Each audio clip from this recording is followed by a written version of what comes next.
Hi, I'm Dan Larson, and this is Marvel Legends Red Skull Wave Captain America in 4 minutes or less. Red Skull Wave Captain America is your 2016 minimum annual allocation of a 6-inch Captain America figure.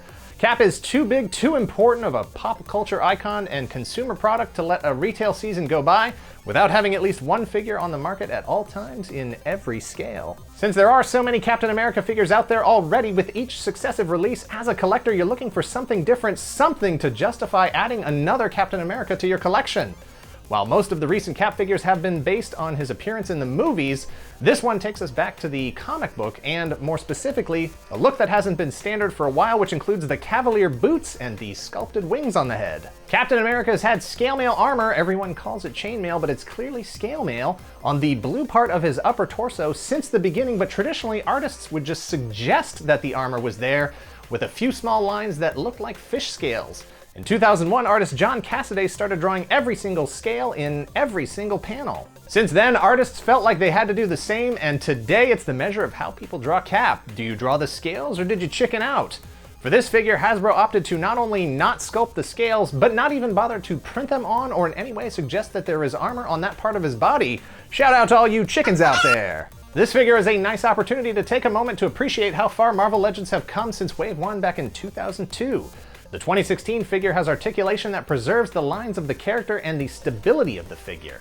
The 2002 figure was so over-articulated that it was hard to keep it standing or for it to hold a pose without hand support. Instead of finger articulation like the 2002 figure had, he comes with 2 alternate hands, a pointing left hand and a saluting right. Can you flip the frame on that?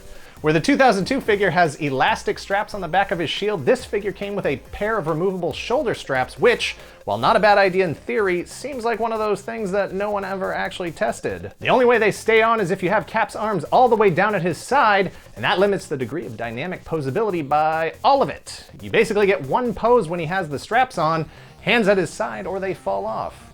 The straps, that is, not his hands.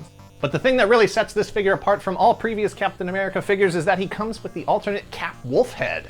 Let's be clear, there's no such thing as a bad idea, just bad execution. The idea of Captain America becoming a werewolf isn't intrinsically a bad idea. It sounds ridiculous, yes, but only until you tell an interesting story, or until it's been around long enough that it just becomes a part of the mythology by default, and that's where we are today. The initial story that ran from issue 402 to 407 back in 1992 was ridiculous and poorly executed. It was a story so crammed with guest stars like Wolverine and Cable that it reeked of an attempt to save a book that no one was interested in writing or reading. But in 2016, it's just part of being Captain America. So much so that Sam Wilson, Marvel Comics' current Captain America, previously known as Falcon, also found himself facing his own transformation into a werewolf. What bugs me about the inclusion of the Cap Wolf head is that Hasbro didn't commit to it.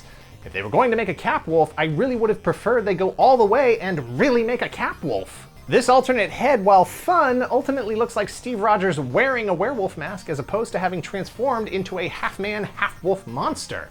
When you compare him to the 6-inch John Jameson Man-Wolf figure from Spider-Man Classics back in 2005, it's disappointing to think of the figure Hasbro could have released. Quick note to Marvel Studios, sooner or later Chris Evans has to retire as Captain America, and if you decide not to go with either Bucky Cap or Falcon Cap, I'm totally fine with Werewolf Cap for like an 8-movie run. If you're already happy with any of the dozens of Captain America figures that have already been released since 2002, then this figure is an easy pass. But if you're a completist, or you have no problem embracing the absurdity of Canine America, then this figure is a must-have, so buy it if you see it, and if you see 2, leave 1 for the next collector.